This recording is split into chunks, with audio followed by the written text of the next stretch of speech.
It is 5:30. We'll start this meeting. Today is March 14th. Welcome, bienvenidos a todos. Thank you for being here today. First, we will start with roll call. Director Decker. I'm here. Director Barros. Here. Director Sproul will be joining us virtually. Here. And I am here. Director Smith will not be joining us today. So all four of us are in attendance and we have quorum. We will start with our superintendent report.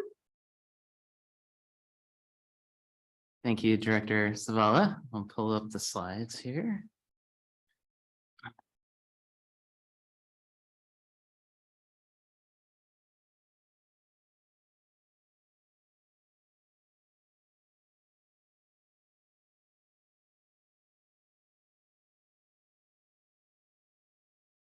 Well, welcome everybody to our board meeting here on March 14th, 2023. It's good to see you all. Just a few items that I wanted to start off with, and then we have a couple of presentations during this part of the agenda, just some reports from some of our committees. So a few things on the radar. One, the legislative session is still going strong. There's a couple of bills in particular that we've been paying close attention to. One is around special education funding, and the other is around graduation pathways. And so earlier this week, Executive Director Bill Oman testified about graduation pathways and the flexibility for students that we're hoping to see in the legislation. And then tomorrow I'll be on, I think it's a Senate hearing related to special education. And right now the funding level that the state is proposing is a lot lower than was expected as we went into the session. And so we're hoping that they will make some increases towards fully funding special education. That leads into a next topic that I know is on the board director's mind, and our budget planning and then potential adoption of the budget, which would traditionally be in August. And so working backwards from that date, and I have a slide that just kind of talks about the timeline for people so they can be in the know about that. At our study session, we talked a little about a curriculum adoption schedule in past. And so I know that you have been shared some of that information about how do we plan for maintaining and updating curriculum resources for our district. So that's something else that's been on the radar. And then last February, this board adopted an equity policy. So we've passed a 1-year anniversary. And so thinking about what the impact of that policy has been, I know that's on your mind as well as we think about the future. And then we do have some planning for the future. It seems like whenever we hit where it feels like spring should be here, we start planning a lot for next year. So it kind of feels like there's one foot in the current year and there's another foot planning for next year. So those are things that I know you've been thinking about, and we certainly as staff have been thinking about. Want to thank the community for their support of the levy renewal. So we're really grateful. Last board meeting, February 14th, was election day. And so those results came in and then the election was certified a couple of weeks later. And so what that does is ensure stability around our local funding for the next 4 years. We operate based on state, local, and federal funding. And so having one of those variables kind of understood is always grateful as we move forward to that with that budget adoption. And then this evening, we do have some updates from some committees related to our strategic planning work and the Write Our Story theme. So that's where we'll go after I give this short budget update, really more about access for people. Our team right now is looking at enrollment forecasts and trying to predict what our staffing needs will be for next year. In April and May, really trying to understand what impacts from the legislative session will either increase funding or increase requirements of school districts, whatever that might be, paying attention to that and the impact that it can have on our budget process. In June, we're looking at really solidifying what the programming looks like for the following school year. And then in July and August is a series of having the draft budget available and then answering or addressing any questions and concerns from the board, and then looking for an adoption potentially in August. So it's a cycle we go through every year, and just want to bring that to your attention. Also on our district webpage, for those of you that are budget junkies, there's a dashboard that you can really drill down and see where your tax dollars are going, what are they funding, both at the local, state level, but also at the federal level, how those dollars are impacting the programming of our students and the staffing levels of our district. So I'll keep moving unless there's a question or concern, and just feel free to unmute and let me know. So this evening we have a number of guests, really grateful for them to be here. I'd like to invite Preston and Elijah to the podium. They are representatives from the Student Advisory Committee. They're speaking tonight on behalf of the other students on that committee. And then after they are finished, we'll also have some steering committee reps up here. So I'll turn it over to you two gentlemen. Thank you. Is this on? Okay. Hi, everyone, and good evening. My name is Elijah Finnegan. I'm a senior at Flex Academy, and my plans for next year, I go to WCU Pullman for business. Hello, I'm Preston Aduja. I'm a junior at Skyview High School. Next year, I plan to be a senior. Just go to school. But after that, I plan to go to a college and major in music education. I personally serve on the student advisory because I enjoy advocating for student voices, networking with my community, and learning from others. Yeah, exactly. For me too. I enjoy kind of problem solution solving, and especially with people from other schools who I may have not ever met before, and be able to work with them is really interesting, and I enjoy it a lot. My experience on the student advisory has been wonderful. There are a variety of people coming together, student lead change makers, to speak for their school and voicing opinions on how to improve the situations around. Even though I won't be here next year, it gives me peace of mind knowing that there will be those who will be pushing for a better school environment and tackling issues head on. Exactly. Perfectly said. Yeah, and I agree. Like I said, being able to meet so many cool people and being able to work with Dr. Snell and so many other staff members is so cool. And it's such a good experience for me, especially being able to work for it next year to see kind of what progress we've made and how we can improve is just awesome. One of the things we've done this year is constructing research questions based on the statistics of the panorama surveys. They help gauge belonging, inclusivity, teacher and student relation, and many other important areas of focus. And that leads to the next slide.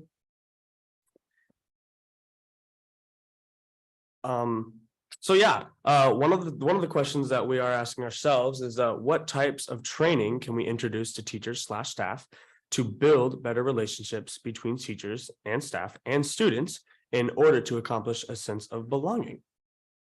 Another big one, which is why it's highlighted in blue, it's the most important one that we feel has been the lowest percentage, is respect and empathy. How can we reinforce respect and empathy within our school community, i.e. school events, etc.? Another really important question is how can we inclusive practices help students to succeed? And then the last one is resources. How can access to resources help students feel valued at school and improve student self-efficiency? And then about a week ago, we had a Zoom meeting talking about the connections with others and discussed Student Leadership Summit. And then this upcoming, about a week from now, we're having another one at Hudson's Bay High School, doing a tour around there and hammering out the final details for the Student Leadership Summit. Yeah, and then for the meeting that we had last week, the 7th, we talked a little bit about our Student Leadership Summit that is coming up. And what it's going to look like is basically during the school day, about 100 students or so are going to come to a school, break out into sessions, focus on defying, and then increasing respect and empathy, just basically going over the questions that we answered, or the questions that we've been going over the whole year. And then just making connections with others. As I said before, it's been a great opportunity to be a part of this group and meet new people. And so I'm really excited to see how that turns out. Thank you both. Any questions from board? No questions, but thank you for coming and giving us updates about what you guys are doing. It's exciting to hear from students, and yeah, we're excited to see what next steps you guys recommend. Thank you.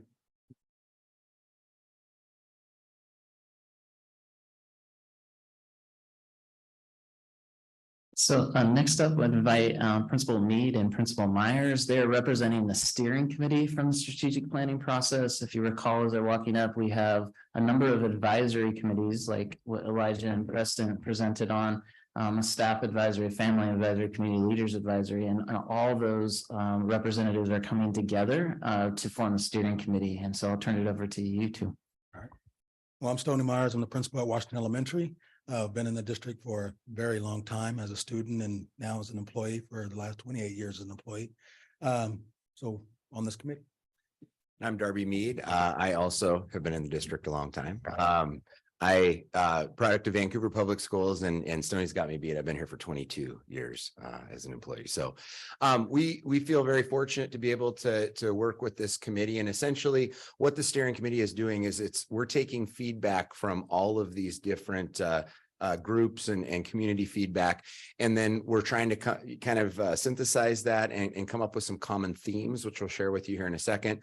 And ultimately come up with some ideas and recommendations that we can give back on what we're seeing and what the information that we've got from these community groups and feedback and all of the different committees that are getting together with this. So it's school district employees as well as people from the community that are all coming together to try to take this information that we're getting and come up with some recommendations on it.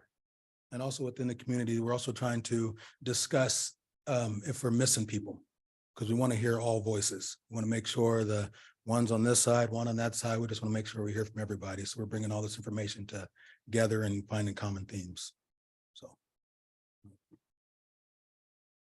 So from the community survey, we got a chance to discuss, I think it's the 4 questions or 5 questions.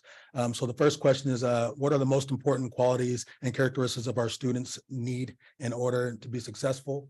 And why are those important? And so some of the things that the themes that we noticed when we collected all the data, looked at all the information is that some of the common themes, some critical thinking skills and the reading skills and socio-emotional needs being met, perseverance, communication, some problem solving skills, and really working with the empathy aspect as well.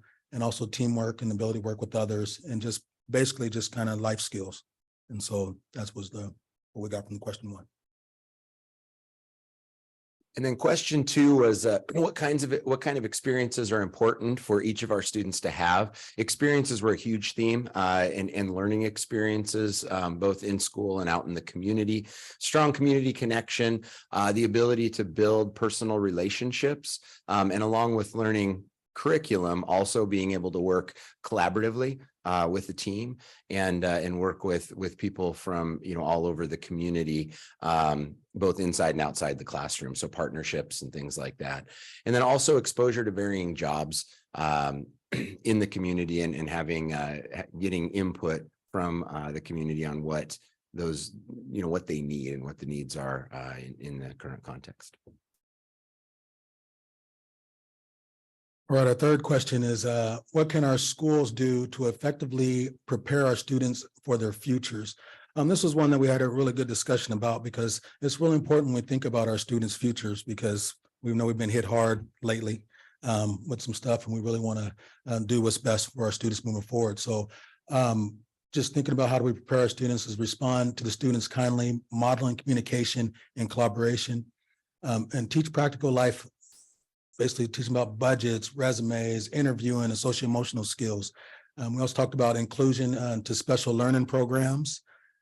We also wanted to expose our students to CTE options, which is career and technical education options, and also instilling a growth mindset and future thinking. Many young students, they tend to think about now and not to the future down the road. So we really want to do that and instilling a growth mindset. And adding room for more credits in high school. That was something we discussed, instead of having the 6-period day to an 8-period day, to provide more options to do various things. And then just basically more opportunities for feedback, the student and family engagement. We'll just make sure we want to hit all those points. The next question that was posed was, as we look at or to build the strategic plan, what core community values should be reflected in this process and in the final document? And so these are some of the themes that the community came up with and the feedback that we got. And again, at this point, I just want to emphasize that we are getting information and getting feedback from the community around the idea of kind of writing our story as a community and as a district that serves that community. So, you know, a lot of the things have to do with relationships. They have to do with how we treat other people and teaching students those skills so that they can take those things out into the community. And so our next steps, we have another meeting at the end of this month, and we'll continue to work through next year. And so what I want to offer you is, if you have not had a chance to really put your input out there, please do so. We want everyone's input. If you have friends in the neighborhood, your neighbors that have not given us input, please ask them to do so as well. We really want to hear from everybody. We want to make this your district, because it is. So thank you.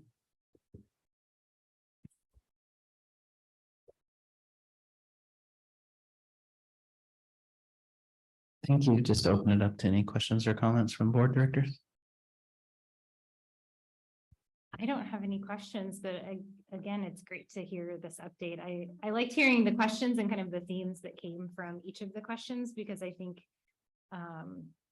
you know, I as a board member and I as just an educator see the importance of well-rounded education. And so hearing such feedback that's not just, you know, academic preparation, but just, you know, real world life skills kind of beyond, you know, skills that as humans and as adults that our students are going to need after they graduate. I think it's nice to hear that's reflected in our community feedback as well. So.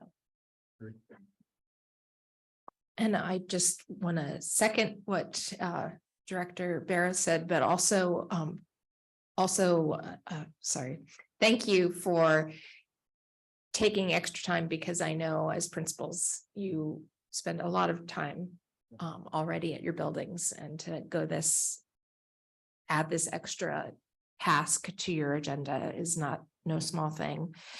But what I'm enjoying seeing is how we go from these great big questions and these great big overarching comments to now starting to slowly drill down on, so what is this going to start to look like as a community? These are all great ideas, and now we're starting to really narrow in on, so how are we going to implement this? And so once again, after we meet later in March for the next school board session, we'll have another report. And we're just two of our members, also along with the community members as well. So we'll have some more people to share out. Thank you. All right, thank you. Thank you. Thank you so much. So now we will have our special recognitions. Correct. Tonight, the board will recognize the recipients of the March Employee Excellence Awards.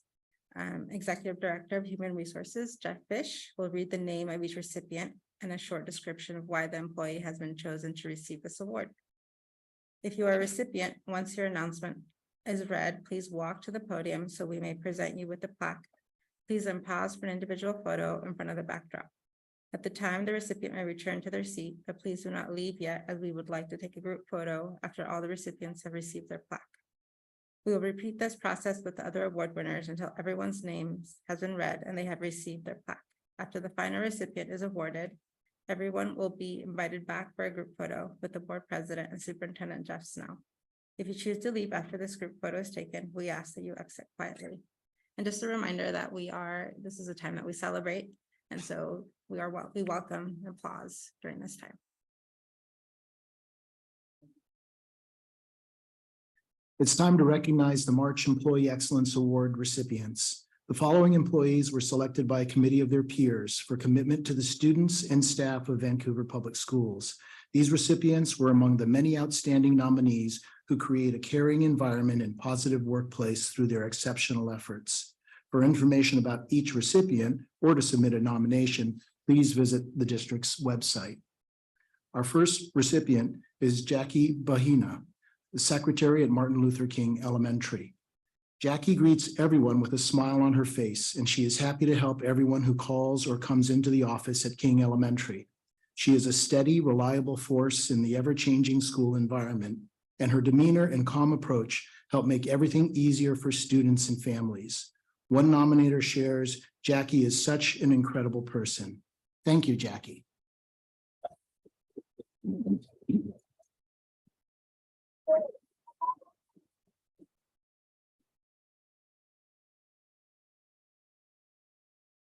Adam Erickson, custodial staff at Hudson's Bay High School. Adam is a consistent, reliable, and flexible support person in our school who handles challenging demands with grace, ease, and promptness. One nominator shares, we can't imagine our school without his help, support, and follow through. Teachers and students depend on Adam to keep spaces clean, safe, and ready for learning, and they also enjoy his pleasant attitude. Adam is excellent in his role and a true professional. Thank you, Adam.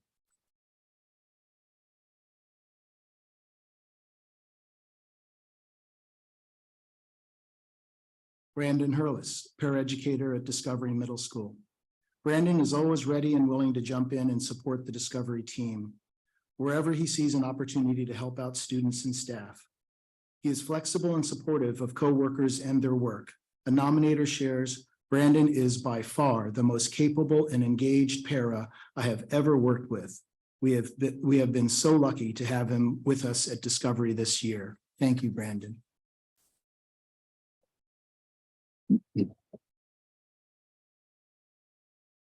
Vanessa Kastner, special education paraeducator at Jim Tangeman Center.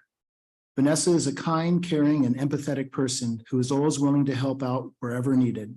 The same kindness and caring she offers students is also offered to coworkers.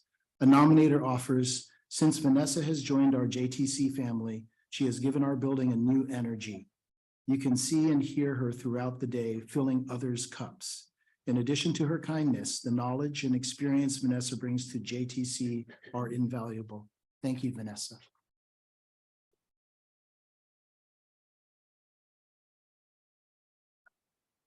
Leslie Roth, special education teacher, Thomas Jefferson Middle School. Leslie is an inspiration and an incredible source of support for our students who have unique learning needs. She fine-tunes her instruction for her students who all have individualized education plans, and in her success skills class, she customizes specific lessons to the social and emotional learning needs of each unique group of students. In addition to serving students in her classroom, she takes the time to get to know students throughout the building.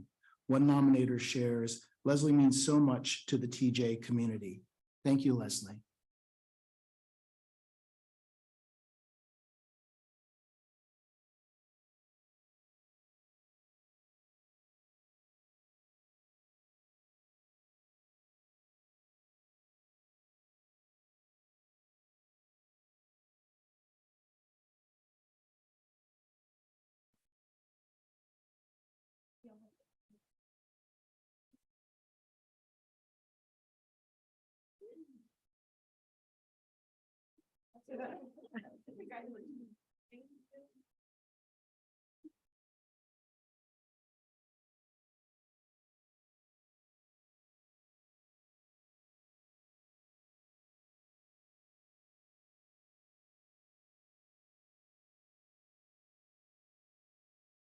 Tonight, we also recognize the student academic achievement. Now we will recognize our students who have received awards from the College Board, AP, and NAACP organizations for their scholastic achievements. Executive Director of Human Resources, Jeff Bush, will read brief remarks about the programs and then read the name of each student. If you are a student being recognized, please walk to the podium so we may present you with your certificate. Please then pause for an individual photo in front of the backdrop with the board president and superintendent Jeff Snell. We will repeat this process with all honorees until everyone's name has been read and they have received their certificates. If you choose to leave after this portion of the meeting, we ask that you exit quietly. The first academic recognition is for National Merit Scholarship Program. The National Merit Scholarship designees are selected on the basis of their skills, accomplishments, and potential for success in rigorous college studies. Our National Merit Scholarship Program finalist is Jonah K. Campbell with at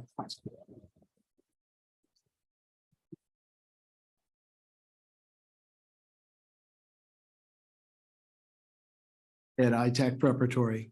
In September, Jonah Campbell from iTech was honored as a National Merit Scholarship Program semifinalist. In February, Jonah advanced to become a finalist. Becoming a National Merit finalist is a significant accomplishment, with only 1% of students achieving semifinalist honors and even a smaller number qualifying as a finalist. All National Merit Scholarship winners will be selected from the current group of finalists. Please join us in congratulating Jonah on this accomplishment.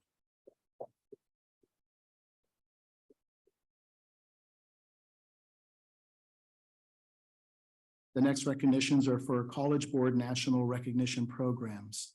The College Board National Recognition Programs award academic honors to underrepresented students.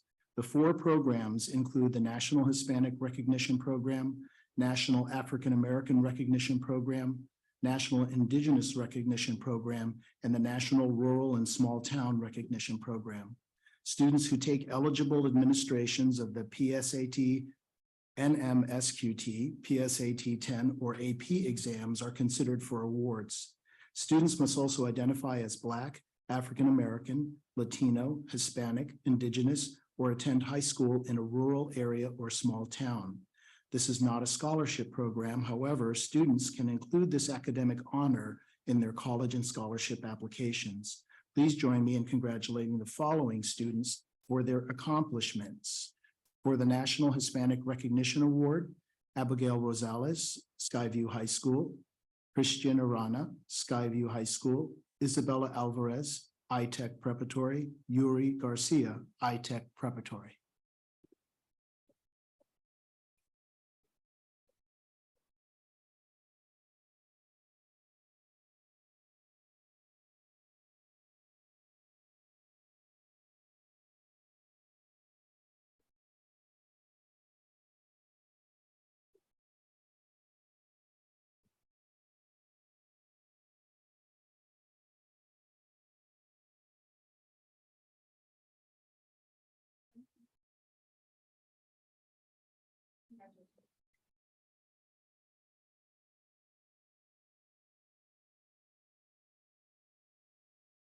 And for the National African American Recognition Award, Setota Asrat, Skyview High School, Emmanuel Akilulu, Hudson's Bay High School, and Isabella Alvarez, iTech Preparatory.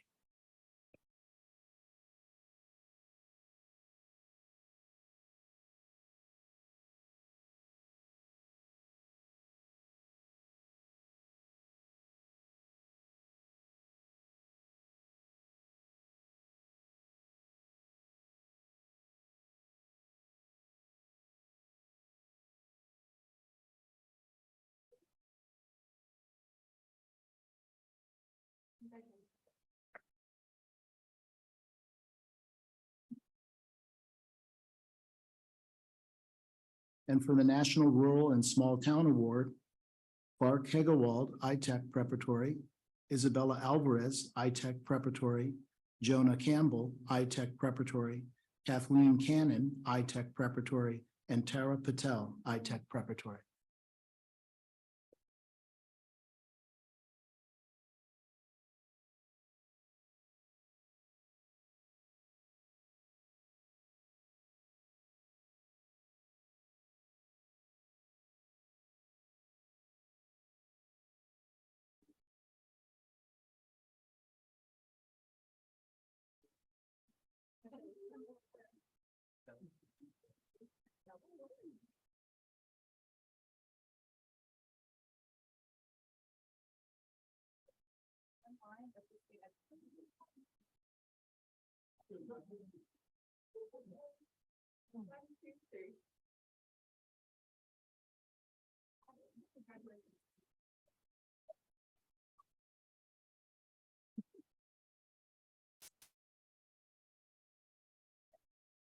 Next is an award in the AP program. The AP program gives students the chance to tackle college level work while they are still in high school.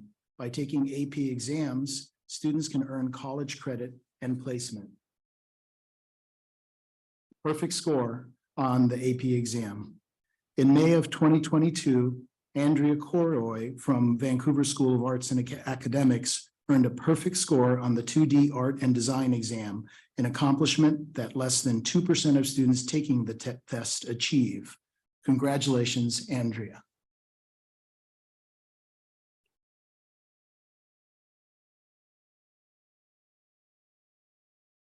The next award is the NAACP Afro Academic, Cultural, Technological, and Scientific Olympics ACSO Award. The NAACP's ACSO is a year-long achievement program designed to recruit, stimulate, and encourage high academic and cultural achievement among African-American high school students. ACSO includes 32 competitions in STEM, humanities, business, and performing, visual, and culinary arts. Almost 300,000 young people have participated in the program since its inception. We want to acknowledge Amaya Gibson. Please join me in congratulating Amaya Gibson from Vancouver School of Arts and Academics for being recognized by the NAACP and awarded a gold medal for photography.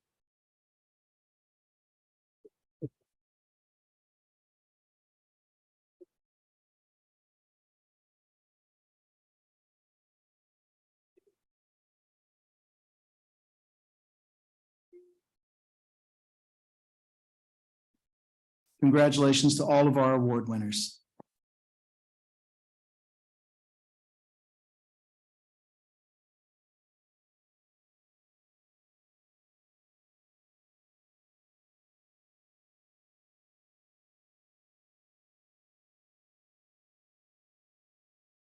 Thank you, and congratulations to all the students.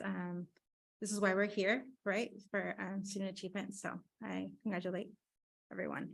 And so this is, we're now in our citizen comments time. So citizen comments, and this is time in our meeting where the board and administrative staff like to hear comments for the public. If you wish to address the board and did not have an opportunity to sign in at the start of the meeting, please do so now. Because most matters require fact-finding and review, the board is not able to respond to any public comments made at this time. Additionally, the state's Open Public Meeting Act restricts deliberation on topics that have not been placed on the publicly noticed agenda in advance. If follow-up action is necessary, the board will ask the superintendent to work with administrative staff to consider the information and respond accordingly. As a regular business meeting of the board, we expect the audience to conduct themselves professionally and courteously. Additionally, speakers are expected to be respectful. The board asks that the personnel complaints be submitted in writing. Disruptive conduct may cause the meeting to be adjourned and all audience's members to be removed. We ask that you approach the podium and state your name for the record. Please also state your affiliation with the district. You will have 3 minutes to make your comments. If you hear a chime, please conclude your remarks. If you have materials or additional comments you would like the board to review, please hand them to the staff in the back of the room. This information will be provided to the superintendent and the board. The board appreciates, listens, and cares about the board's range of perspectives in our community. We thank you for your comments. We will start with our Zoom citizen comments. First is Evelyn R.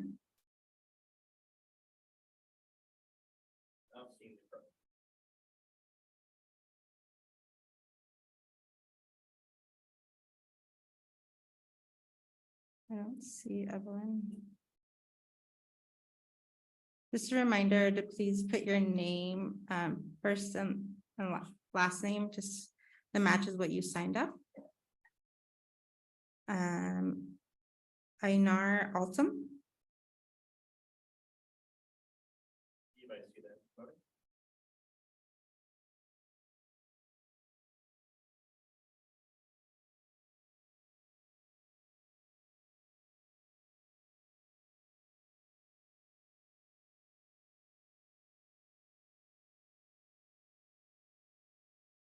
Okay. Skyla Mandel. Oh, she's in person. Okay, perfect. Sam Lockman. I do see Sam.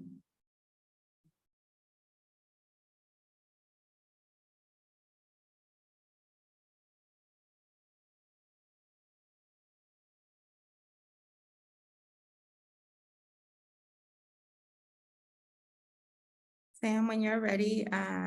Hello. Perfect. Sam, when you're ready, please state affiliation to the district and you will have 3 minutes. Yes, I am a parent of a VPS student in 3rd grade. Hi, my name is Sam Lohman. I use he, him pronouns. I want to thank the VPS board for this space. I'm a parent of a VPS child. And first of all, I want to say that I'm here in support of trans and gender nonconforming students and of adults who respect, support, and care for them. I want to briefly mention 2 issues. One is attempted book bans, and the other one is policy 3211P. So VPS has faced recent attempts to remove the book Genderqueer from school libraries and will likely face more attempts to ban and censor children's and young adult books about LGBTQ+ characters and issues. I support the freedom to read, and I support policies that allow school librarians to select diverse, meaningful, and even controversial titles. Removing books with LGBTQ+ content harms everyone's freedom to read and has a discriminatory impact on children who are already dealing with social stigma. As a parent of a wonderful, brilliant, inquisitive child who uses they, them pronouns and who has a learning disability, I know how important it is for students to have access to books that mirror their own experiences, as well as books that give a window into lives different from their own. I also want to make a suggestion about policy 3211P, Gender Inclusive Schools Policy. I applaud VPS for considering the rights, privacy, and needs of trans and gender nonconforming students, and I believe this is a well-intentioned and mostly beneficial policy that will help protect students like my own child from discrimination. However, I'm concerned that it could be read as permitting school staff to out students or reveal the pronouns and name they use at school to parents without the student's permission. This could have severe unintended consequences for students whose parents are not supportive of their gender identity. Section 4D currently reads, quote, in consultation with the student, before communicating with parents of students who are transgender or gender expansive, school staff will determine how to refer to the student when talking with their parents and guardians. For families who are supportive, using the student's name and pronoun could be affirming for the student. School staff will consider that for parents who are not supportive or who are not aware of the student's transition at school, referring to their name and pronoun could be dangerous. End quote. I recommend strengthening this by specifically prohibiting staff from revealing pronouns and preferred names to parents without a student's permission. Thank you for your time. Thank you, Sam. Next, we have Ma Caroline Lopez.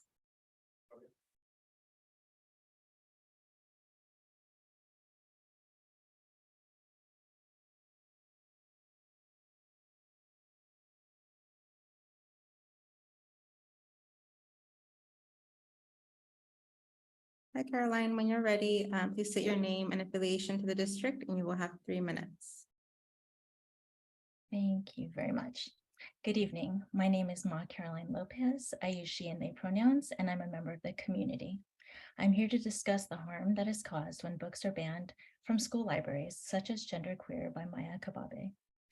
People across the nation have noticed the increase of banned books in recent years, and it's clear that the content for banning has targeted the writing of truthful accounts and true stories around people who have been historically excluded out of history and curriculums, people who are marginalized within our systems, such as people who identify as LGBTQ, transgender, non-binary, Black, Indigenous, Latino, Asian, Pacific Islander, and or multiracial people of color. Genderqueer is a young adult book that falls into this category. There's nothing sexually explicit about this book. It is actually a tender and very relatable memoir, and I personally wish that I would have had a book such as this available to me growing up. I want to quote an English teacher, Jared Fox, who says, reading books with LGBTQ characters is important for everybody. Students are going to be better off in this world because of it. Books can expose readers to identities beyond the scope of people they know in their immediate lives. Queer people with disabilities, queer people who are immigrants, queer people who wear hijab, thereby building empathy and understanding the experiences different from their own. For queer students, it validates their existence. When queer students are denied access to these stories, they lose a piece of their humanity. And finally, I discussed this issue with my 12-year-old daughter, who uses she and she and her pronouns. She is at the age that this book was written for, 12 to 18, and these words are from her. It's good for people to have books and media where they are represented because it's good to have places where you can learn about yourself and try to understand yourself. But I feel like if there's a key part that you're trying to figure out, like maybe your gender, your ethnicity, or your sexuality, something that doesn't make sense to you yet, then those feelings are strong. At least for me, being a person of color, I feel like they're kind of brought up in my mind and they could be distracting when I'm trying to get work done, like schoolwork. And if you don't understand important parts of yourself, then you can be constantly thinking about those. And if you're thinking about them in a negative way, it can lower your mental health, which is not good for people and especially for students and kids. It's important to have a safe place where you can feel like you belong. And if you take out things from libraries that support belonging, then people won't feel like they belong, and maybe they'll even feel threatened. I also think it's helpful for us to know that you're in support of us, so we feel more welcome, safe, and supported.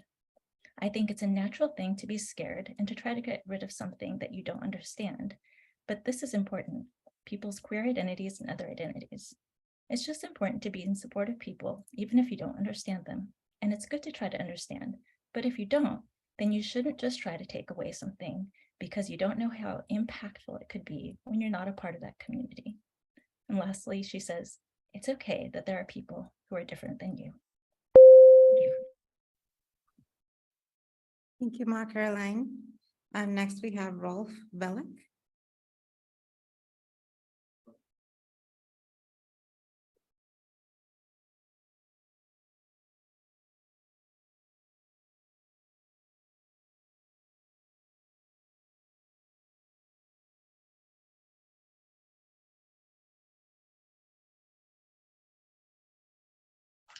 Sorry, can you hear me? Okay. Sounds like I'm live. Okay, thank you. When you're ready, you have 3 minutes. Okay, thank you. Just making sure I'm on.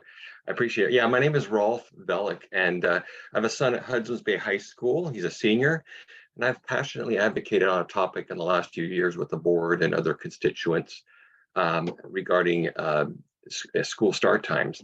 And I want to attend again this month, and as well as I want to attend next month to present data that I've provided in the past, but there were some new things that have come up. I wanted to revisit this. And just in the last 2 days, this issue has been underscored by my son's inability to be up and off to school for his first 2 classes. And in fact, this happens pretty much on a weekly basis the last several months. And I realize that as a parent, I have a responsibility to guide him to get to school on time. And I'm failing to some degree, but I also think that VPS carries just as much of a burden, if not more so, in failing him in his ability to succeed with a schedule that is completely counter to what the current research proves is best for teens' well-being and their academic success. A key finding I just found today was that the American Academy of Pediatrics recommends a start time of 8:30 or later for teens. In fact, it's recommended to be much later than for elementary school students, who are actually starting the latest in this district. The Evergreen School District just sent out a notification, and it was publicized in the Columbian this week about a shift in bell schedules on their end. And I know they've done things when I was actually in that district with my other kids in the past. Details on why this is being done were provided in that letter, and I'm going to highlight some of that. So in their words, research has shown that later start times, especially for older students, have significant benefits.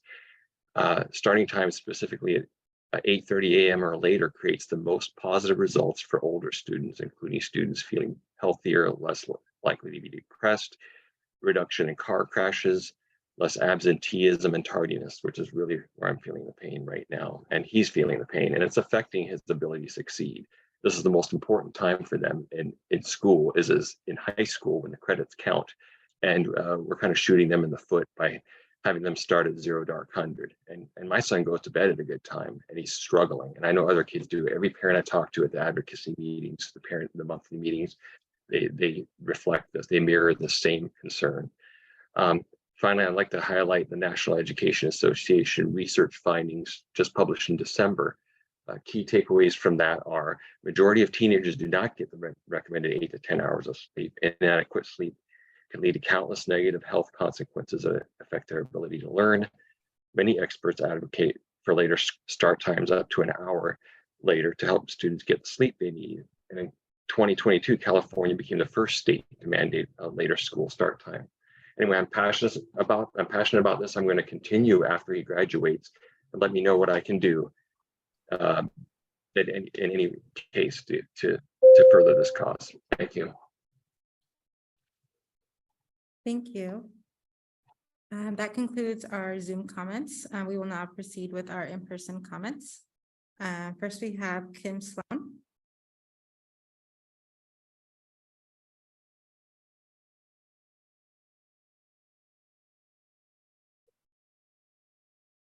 Don't start my time yet.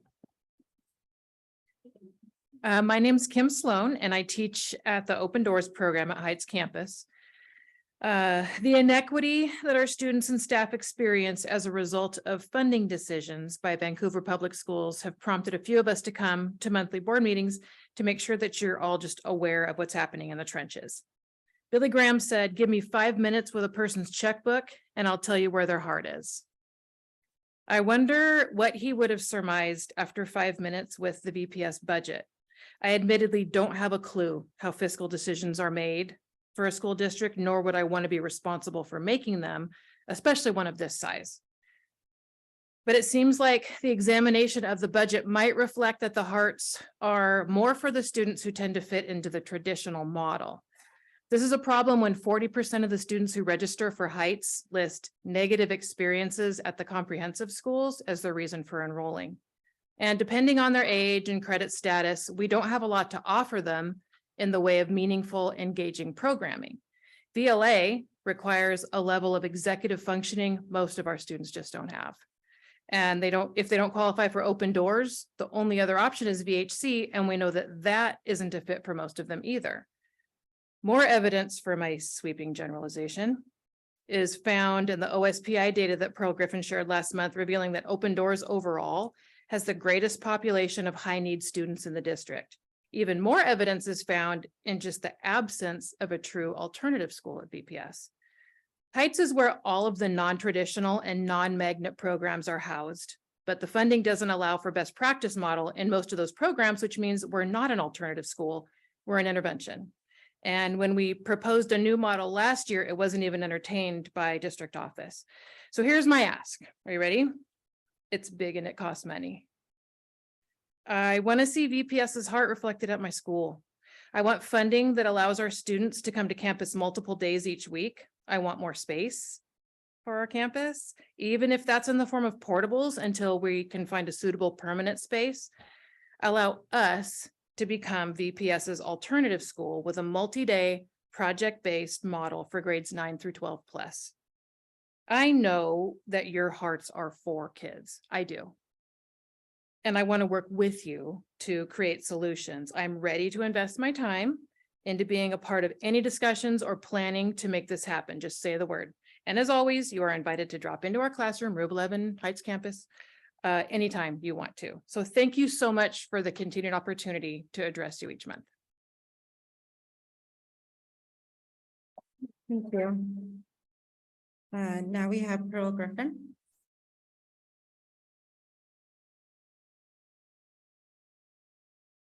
Hi, my name is Pearl Griffin and I use she, her pronouns.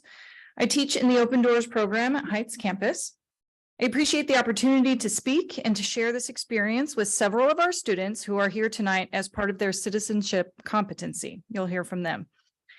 I am also grateful to hear that Heights Campus is being considered as a school of choice for the upcoming school year and that there are meaningful conversations occurring around providing transportation for our students. Last month, I shared some comparison data between Open Doors and the other district high schools. The piece of data informing my words today is that 18% of Open Doors is made up of students with disabilities, including ADHD and other executive function disorders. We also serve a high ACEs population, which, as you know, impacts executive functioning. Recently, myself and my partner, Kim Sloan, together with our learning support teachers, completed a book study on managing ADHD in schools by Dr. Russell Barkley. One of my takeaways from the experience is that the current 1 day per week structure that we offer is wholly insufficient to serve any student with ADHD or other EF challenges. When a student sees their teacher only 2.5 hours per week, there is very little impact that the school or the adults therein can have. These words from the book stood out to me. Quote, unfinished classwork shows that the problem lies at the school in the classroom, unquote. In our case, what we need is the FTE and the space to support our students being on site to get the support they need and deserve. Some of the strategies from the book that we would like to be able to provide: externalize information, externally represent or remove gaps in time, externalize motivation, make problem solving manual, and intervene at the point of performance. In order to create what Dr. Barkley terms motivational prostheses for EF disabilities, our program must evolve away from the VLA model that spawned it. Heights teachers and admin are constantly innovating and experimenting to create the necessary environment, but now we find more support is imperative to provide equitable education to our students with ADHD and other executive function challenges. We know there are no quick or easy fixes, but we do believe there are solutions that would increase access and success for these students. My ask is for the district to collaborate with Open Doors teachers, admin, students, and families to develop a program that better fits the needs of our population. I want to explicitly acknowledge our principal, Deanna Hogan, for her tireless advocacy for our students, our teachers, and our program. I would also like to thank the board for this opportunity and Dr. Snell for meeting with us about our concerns. I look forward to our future collaborations and innovations within VPS. Thank you. Thank you, Pearl. Next, we have Skyla Mandel.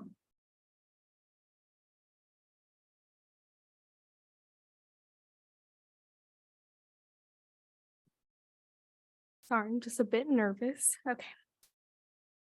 Hi, my name is Skyla Mandel, and I'm a 12th grade student in the Open Doors program at Heights. Today, I would like to talk about my experience in the Vancouver Public School District from 6th grade until now. Originally, I attended traditional middle and high school until about the beginning of my sophomore year. It seemed like there was always a privileged group of people that could get away with things that others couldn't. Staff didn't really address problems such as racism, sexism, homophobia, bullying, but instead tried to dismiss the problems that were there or act like they didn't exist at all. Since I look like your average white girl, and I probably could have gotten myself through school just for being white and keeping quiet, because that's what it means to have white privilege. Instead, I was labeled a troublemaker when I would use my privilege to defend my peers that fell into marginalized categories. I was treated like someone who didn't care about my education. The reality was that I was lost and I had no true guidance. I didn't live a traditionally white environment. I lived in an unstable household with no money. I had no encouragement from my family, and I was responsible for helping to raise my little sister, all while trying to make time for myself and my education. As a result, I let peer pressure influence my decisions and was truly throwing my life away. Never in school, not turning in assignments, getting into trouble, and still no staff around me ever seemed to notice or care. At times, it felt like certain people were set up for failure and others were set up for success, when in reality, every student should feel like they are heard, like they matter, like it's okay to use their voice and speak up for injustices and not get punished for it or categorized. Even when I first started at Heights in VLA, it was difficult. I was 15, 16, about to turn 17, living on my own, working a full-time job, and I was in a toxic cycle with my schooling that I never thought I could break. I was given the opportunity to join the Open Doors program, and I'm so glad I did. Coming to Heights and the Open Doors program allowed me the best support and encouragement. Since the first day I started at Heights, it didn't feel like I was put in a certain category. Here at Heights, they take you for who you are as you come and support you 100%. And it was genuinely something I never experienced before starting at Heights. My quality of life improved and I started to believe in myself again. I felt encouraged by my teachers to use my voice and stand up for what I believe in. And it didn't feel like students were divided. For the first time since starting middle school, I felt like I had a genuine chance to be successful and break that toxic cycle. In conclusion, my hope is to bring awareness to problems like this that shouldn't exist in other schools in the Vancouver Public School District, maybe opening up to the idea that different structures of learning are needed as the world evolves into a place where respect and kindness is needed to encourage great leaders. Thank you for your time. Thank you. I do just want to make a remark, because we want our boardroom to be a welcoming space for all, any of our community members and our guests. We want anyone who attends our meeting or anyone who addresses the board during this meeting to feel that they can do so, no matter who else is in attendance. So this is the reason we asked in the past for our audience to refrain from clapping, cheering or commenting while others give public comment, whether you are in support or in against. So next we have Ethan Davenport.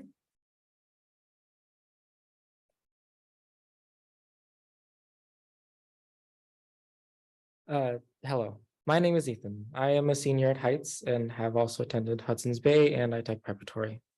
I've been a student in VPS since first grade, and I'm here to talk about a concern I have that schools don't properly handle issues around student mental health as well as they should. My experience with my own mental health has been terrible within this school area. Sorry. For most of my middle school years, I have felt like there was some sort of problem with me, like depression or anxiety, but everyone I talked to about it basically shut it down. Even my guidance counselor didn't properly help me.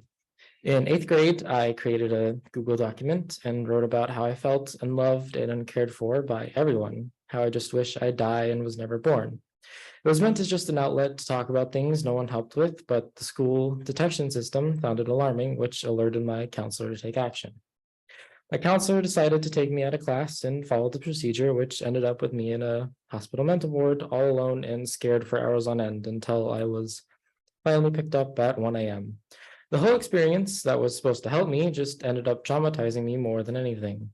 That experience made me not want to talk about my mental health to anyone anymore besides people I trust, which happened to not be teachers, counselors, or even my family. The only people I felt comfortable speaking about my problems with were friends that have helped me through moments where I didn't feel like living anymore. Along with that, I have met so many other students of all ages that have had worse depression than me, but couldn't get help because either they couldn't pay for therapy or their families and counselors didn't believe them either. Even with classroom talks about mental health and the signs of suicide presentations, it doesn't help people who don't have the resources or support to get therapy. Providing students with opportunity to get therapy sessions or even just having a therapist at the school to help people who don't have free time outside of school would be helpful to get students to not be as depressed or feeling stuck with no help at all. If this was implemented when I was younger, it might have helped me to not make me so scared of telling people what's wrong and probably would have helped other students from no one understanding or caring how they feel. Especially since COVID happened, I know a lot of students have probably developed problems that can't be easily solved with a counselor that isn't supposed to help them or equipped to help them.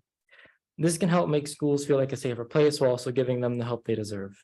Of course, this is all very expensive, so I don't suggest every single school gets their own therapist, but it would be nice to have a school trusted mental health service that you can offer for students to go and visit. Thank you for giving me your time and letting me share my thoughts. Thank you so much. Next we have Heather Vian.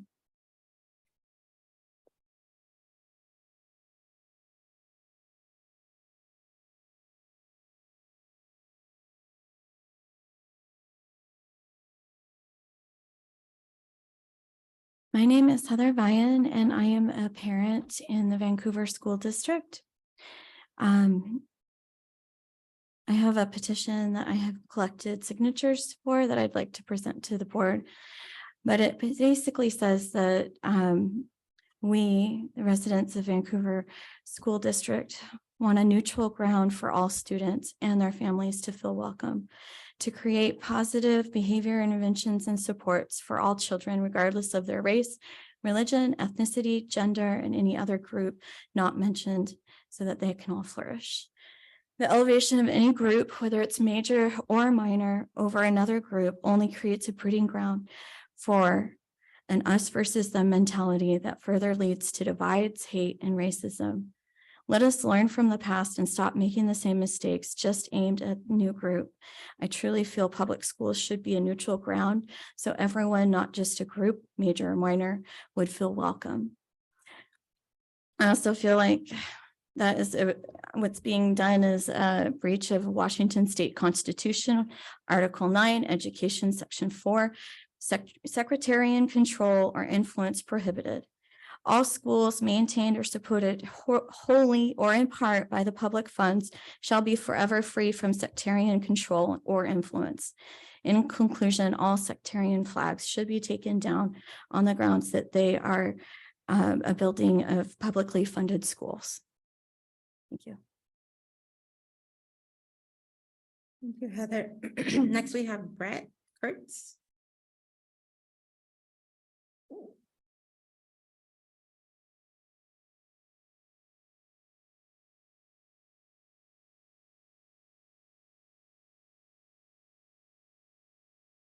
Hello, my name is Bray Kurtz. Sorry, it looks like Brett. I apologize. Should have done it phonetically. I'm here today. First off, I gladly share my pronouns are she, her, and I am a parent of a trans student in this district. And I'm here today to speak about community. Schools are communities, not factories. And this board exemplifies community when it recognizes the incredible work being accomplished from the staff, teachers, students, and public members. These actions demonstrate the district's mission of excellence in education, to provide an innovative learning environment that engages and empowers each student. And for each student to engage and feel empowered, they need to feel accepted and belonging to their school's community. I've witnessed communication at these meetings that demonstrate the opposite of acceptance and belonging, but instead fear and exclusion. It's hard to see how VPS schools can be more inclusive and accepting if these school board meetings give space to fear and hate. How can trust and relationships develop for those most marginalized in our schools when this space is filled with rejection? But I'm here today to remind you that you are supported in your efforts to make our school community safe for all, both emotionally and physically. It is easy to remain silent and passive, but that is when we lose the opportunity to make lasting change. It takes courage to make real change, as it takes courage for me to speak today. But together, we can lean into this challenge, knowing that we are paving a path for current and future generations. To change the culture, it's a path of resistance and hardship. It's not about checking a box or staying silent.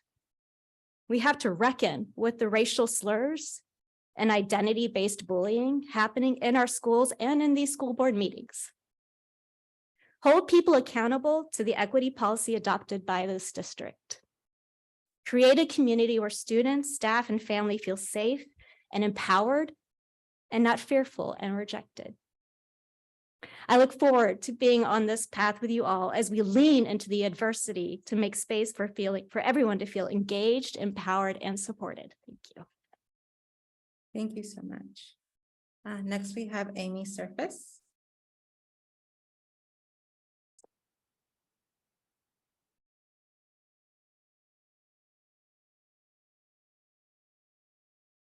Hi, my name is Amy Surface. I don't know if I can hear me. I'm kind of short. I am a parent. I'm also an employee and a longtime Vancouver resident. I am an alumni of Columbia River High School. And the purpose of my speaking today is about two colors, purple and gold. And right now, our stadium is not purple and it's not gold. I drive by every day and it makes me sadder every time I drive by. It went from beautiful purple and gold to a stadium that was supposed to be welcome for all, but it's not. The kids at that school deserve and demand to have their stadium back. It's not called the community stadium. It's called River Stadium. Now the logo changed and that's fine. The colors didn't. We need to build a sense of community. That community starts really, really small with school spirit. I'm wearing my Wolf Pup gear today because I'm a Wolf Pup secretary. And you know that those little things matter to the kids. They want to know that feeling that I'm hearing a lot of keywords today. Community, sense of belonging, feeling like people care about you. And part of that feeling cared about is that sense of community. Our kids, my son's graduating senior this year. Hopefully he's graduating this year. It's the fear. You know, his high school experience was nothing like ours. Their ninth grade year, COVID hit. Their sophomore year was spent online. Their junior year, it's mostly normal. Their senior year, okay, it's normal, but they've got it's now like a beige. I think it started out like a gray. I mean, we live in a dismal gray, skies.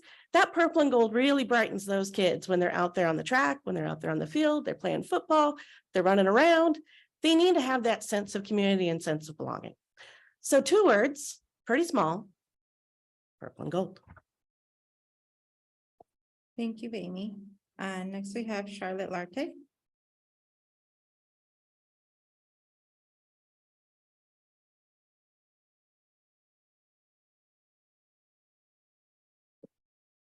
Good evening, Charlotte Latte, she, her, hers. I guess I should start by apologizing. I broke the rules when I yelled out, "You got this," to our student. I did not know that was not okay, so I am sorry. A little bit of a culture shock for me.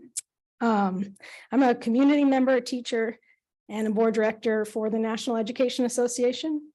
I want to start with a few highlights, just say thank you to the Eisenhower support team who, and the 5th grade class who welcomed me with literal open arms to lead a community circle in their classroom. And thank you to Anderson, who really came through when I was on a pursuit of Black joy during Black History Month. I really enjoyed reading books and teaching lessons in classrooms. Engaging with our students really keeps my spirits bright. Saturday, I was in San Francisco presenting a session on restorative justice practices at NEA's National Leadership Summit. And educators across the country had a lot of questions about what we've got going on here with restorative justice. And the Q&A went a little bit like this. Your district has RJ coaches? And I said, yes, but only in the middle schools, and mostly because our disproportionate discipline was so bad that the Attorney General put us on notice. So you don't have SROs in your schools anymore. I said, oh, we still have them. Are the SROs trained in restorative justice? I had to say no, not to my knowledge. And the last question, how is restorative justice actually working in your district then? It was not my place to answer that question on behalf of my VPS community, but because you are my community and I am yours, I'm going to be honest with you. I cannot say that restorative justice is working here in VPS, certainly not in the way Indigenous and South African communities intended. We are neglecting the roots and the foundations of positive relations for true, actual restorative justice to stand upon. And by neglecting the roots, we dishonor the culture and we dishonor ourselves. I am a Black staff member who works in this district office right over there. During Black History Month, I was targeted and harmed by racist expressions and behavior. Through conversation, I experienced enough reconciliation that I am still here. I was moved, but I come to work free from resentment and in positive relations with all my colleagues. It comes from a place of my own privilege and power that I was able to stop the racism that was coming for me last month. I saw it coming. I said, no, not me, not today. No.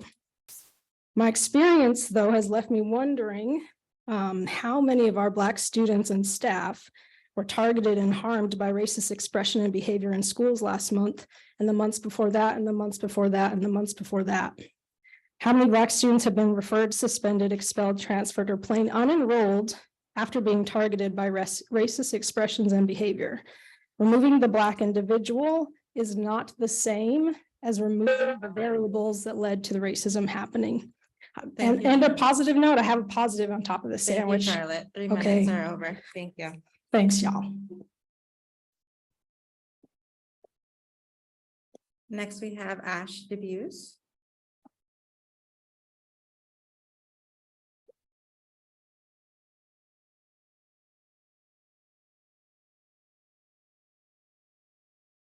Hi, my name is Ash DeBuse. My pronouns are they, them, and theirs. I'm a student at WSU Vancouver. I'm a Vancouver community member, and I have 2 young cousins in Vancouver Public Schools. I first want to thank you for providing the space and the time to hear from us today. And I'm here in support of transgender and gender expansive children who are in our public schools. At first, policy 3211P looks good on paper, but there are no protections against a student being outed. For those who don't know, being outed is when someone is either forced to disclose their gender identity or their sexuality, or someone else discloses it without their consent. This can be incredibly dangerous. This increases a child's risk of bullying, risk of sexual harassment, risk of homelessness, risk of physical violence, and being outed has an overall negative impact on their mental health. It was not safe for me to be out as a child in the Woodland Public School District. I'm 31 years old. We exist. Some of us make it, some of us don't. So I would like to be a living example of someone who has made it. And I want to make sure more kids do. So what I'm asking is please amend your policy. Please amend your policy to include protections for transgender and gender expansive students, following the examples of Woodland, Washougal, and Camas school districts. Thank you for your time. Thank you. Next, we have John Van Rees.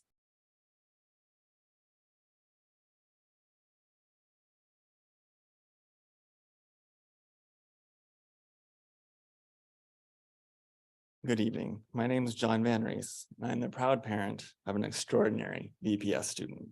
She takes her involvement in this district seriously. And if I'm not careful, I'll end up embarrassing her, something that all parents of teenagers can relate to. Hopefully my presence won't compromise her reputation here. Tonight, I urge the board to continue to support student voice through diversity, equity, and inclusion. This is not about ideology, but about an equal and fair opportunity for students to learn and thrive.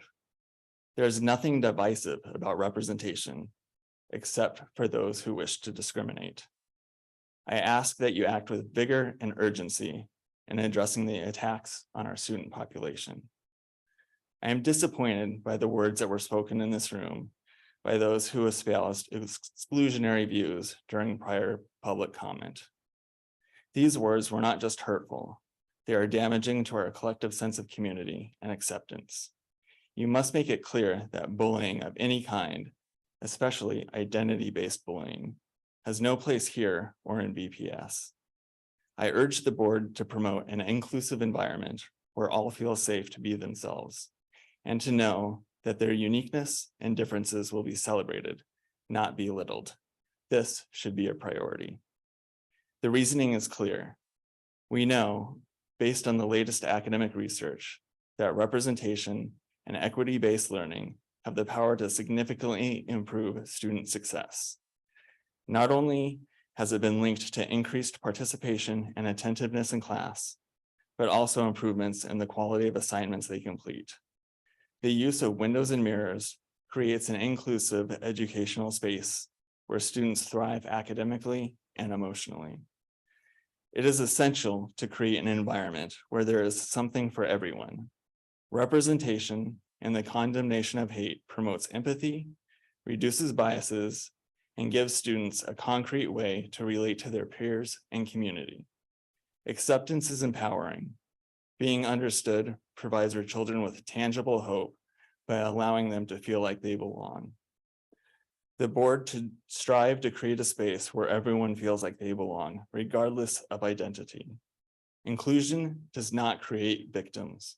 Rather, it allows everyone an opportunity to thrive and make positive contributions.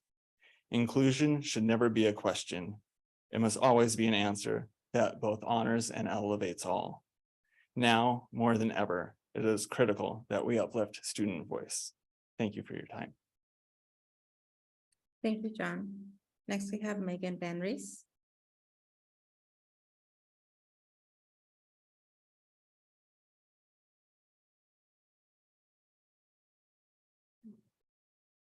Hi, everyone. My name is Megan Van Rees. My pronouns are she, her. I'm coming to you today as a counselor, as an elementary counselor in the VPS district, also as a parent and a community member. Wanted to share with the board in this room and our community that I am passionate about creating inclusive learning experiences for students. I love providing opportunities for windows and mirrors through reading diverse picture books. As educators, we know that all students benefit when they can learn about the experiences of people that are different from them, and that this fosters empathy. It is powerful for students to also see themselves represented in text, something that not all Black, Brown, and LGBTQ students get in schools. All students, including our LGBTQ students, Black and Brown students, deserve representation and safety in schools. I want to share with the board and this community the positive impacts of the work we are doing at the school that I am at. At Anderson, we have several student clubs, including an equity club, a rainbow club, a book club. We're working on getting a mileage club going, and a student newspaper club. I am especially proud and fond of our student Rainbow Club, which is for 4th and 5th grade students. Over the year, we have had over 60 different students come and join our club. Today, especially dear moment was a group of 5th grade boys that have not come to Rainbow Club came in today and just said, we're here to check it out. Like, we are allies and we support everybody in this club. And that was a really beautiful moment. Although I've heard hate speech in this room and at previous board meetings, I want to let the community know and families of students at my school that does not represent our students or their voices. Hate does not have a home here at VPS. Every day, I enjoy going to school and working with our students because they are our future. They are eager to learn. They are eager to be inclusive of each other and to create a sense of belonging together. And I look forward to continuing to do my part in fostering that environment for students. Thank you. Thank you, Megan. Next we have Rakisha Hinton.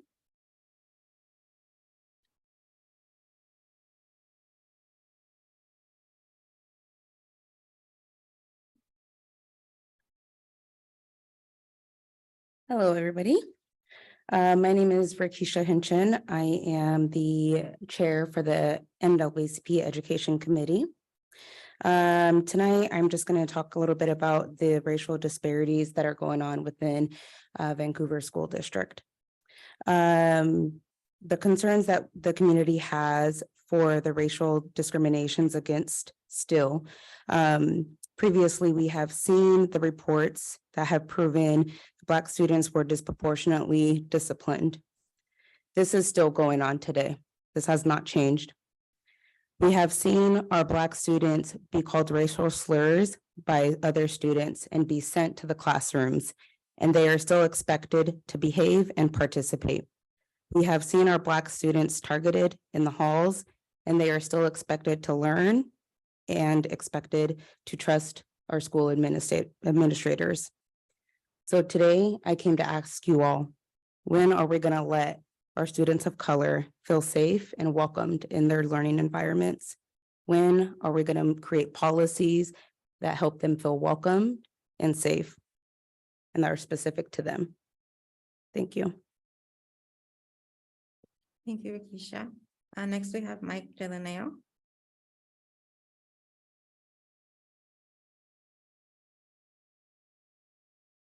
So I'm Mike Delaneo. I've been here several times. Anyways, glad to have this chance to speak. I was one of the parents that had said I wanted the book Genderqueer banned from the library at Fort Vancouver. And I heard they voted on February 14th. And I was told that they are going to do a repeal on the end of this month. And I don't know what's going to happen in that regard, but it's just there's books that don't need to be in our schools, period. So thank you. Thank you, Mike. Next we have Sylvia Trujillo.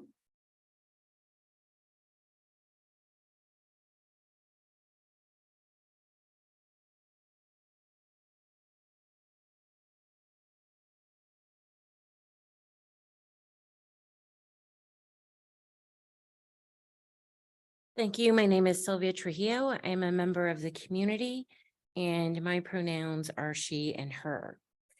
I am here as an ally of the LGBTQ plus community, as well as communities of color and others who've been marginalized and whose histories we've seen erased. I'm here to stand up for students and staff and board members, quite frankly, because of the lack of an inviting environment for our students, for our staff, for our teachers, and for the board, quite frankly. And even for us as members attending in this forum, I myself have spoken previously, and individuals who've harbored and made statements that were homophobic and inappropriate, I was welcomed to this meeting with stares in an attempt to intimidate. But I'm here to say we will not be intimidated by hate, by bigotry, by homophobia, by racism and sexism. I do want to talk a little bit about the importance of a learning environment. We're at a time in our history when it's really important that our young people, all of our young people, have the opportunity to excel and to make contributions to our society. Leading voices in the past in the sciences include Leonardo da Vinci, Alan Turing, father of the general purpose computer, John Maynard Keynes, an influential economist who established critical building blocks of macroeconomics, of which our free markets are built, Sally Ride, the first American female astronaut, Florence Nightingale, and Sir Francis Bacon. All of these individuals, members of the LGBTQ plus community. They made it.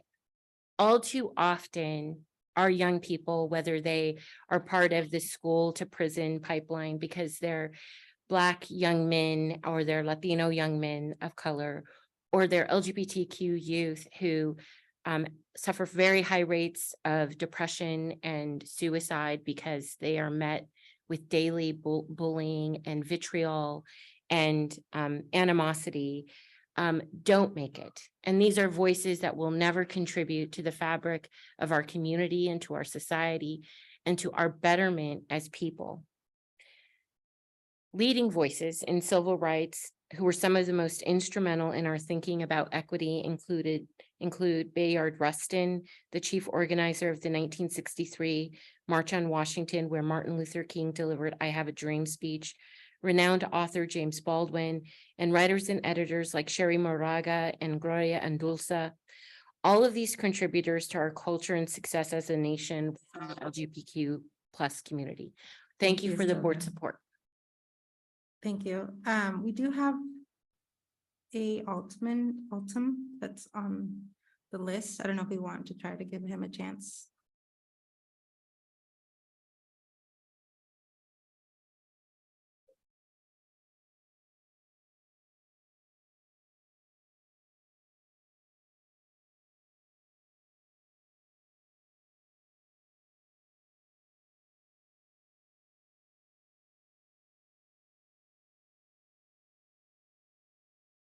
Maybe he's not wanting to. Think so. Okay, we can move forward.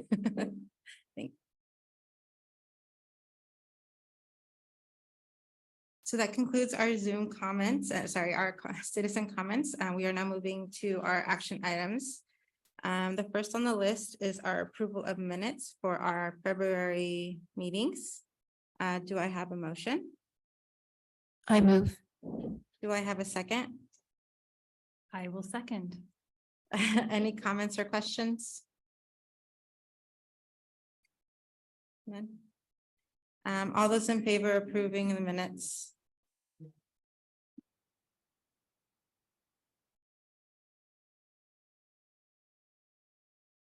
All those in favor of approving the minutes, Director Decker? I approve.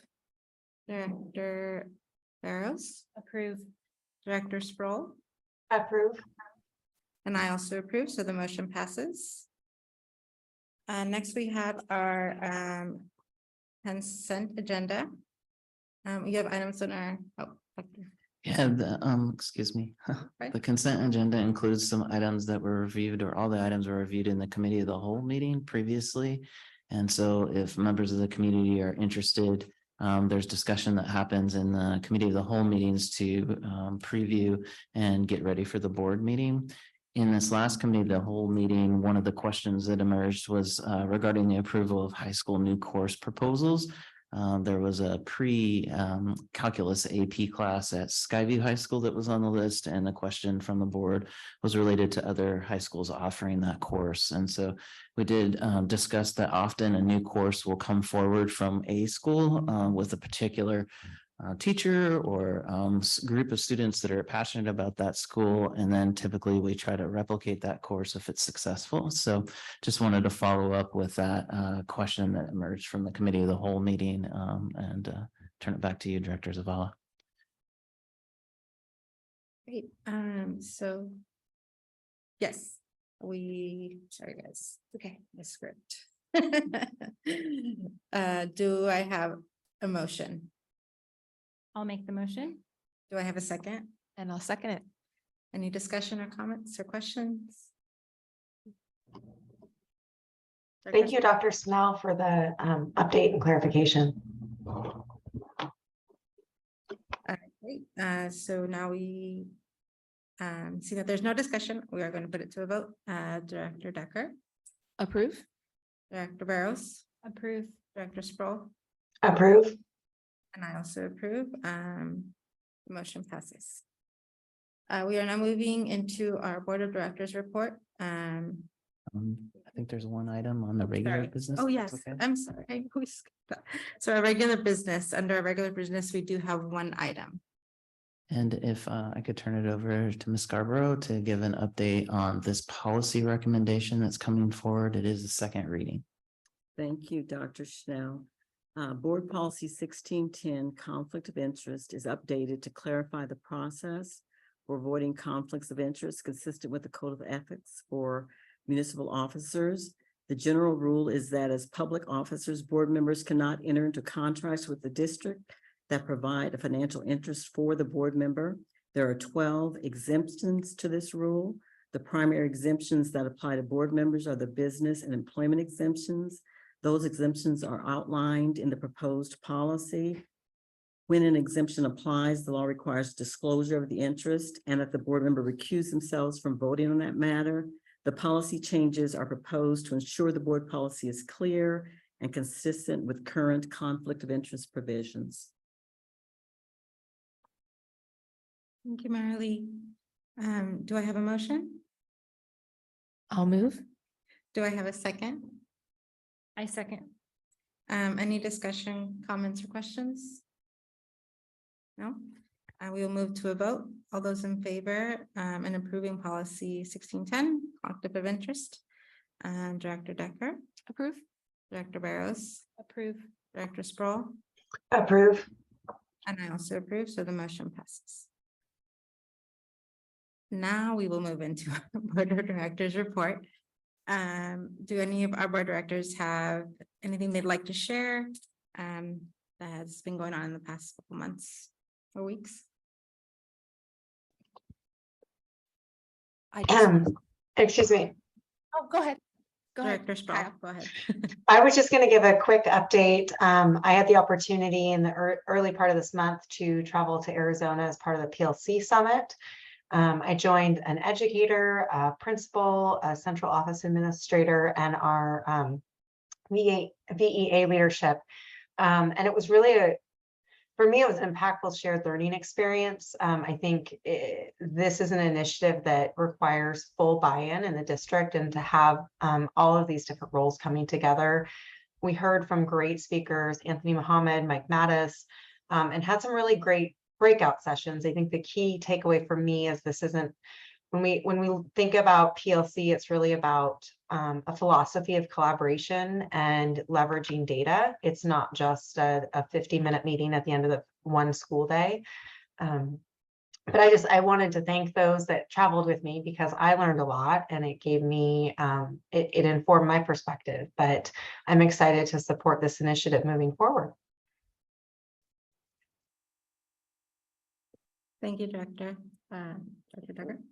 I just wanted to reiterate the fact that we did just celebrate passing a year of having passed our equity policy, which I'm particularly proud of with Director Zavala and a couple other board members, a couple other community members. We were able to put together and have the community involved in the making of it. I feel like it's not only at the heart of what we want to do as a VPS community, but it also has some very specific goals that we've set that we're holding ourselves to. And it forces us to do the hard work and lean in to making all of our students, staff, families belong, not just feel belong like they belong, but to actually belong. And as so many people have said, that sense of belonging has an immediate impact on academic success and long-term success in life. So I'm very excited that we've been doing that. So I just also wanted to share, this past month, I got to visit a couple schools. And I just want to give a big shout out to all our principals and our administrative staff at each schools. But I always enjoy hearing what's going on in the schools. But in this particular visits, there was a lot of loss. So just hearing from the principals how they're dealing with loss. And, we talk about student success, but we don't always think about the variables, the outside variables that are happening. And so I just really commend our teachers and our staff with everything that's going on and really making sure that our students succeed every single day. That's it? Yeah, okay. So thank you, everyone. That concludes our regular board meeting at 7:05-ish. We are not going into recess into an executive session. The subject is personnel to discuss the performance of a public employee. No action to follow. When we return, we will just be adjourning the meeting. We won't have any action items. We anticipate this will take about 35 minutes. Thank you.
Good evening. It is now 7:45 and our executive session is over and no actions were taken. Have a great night.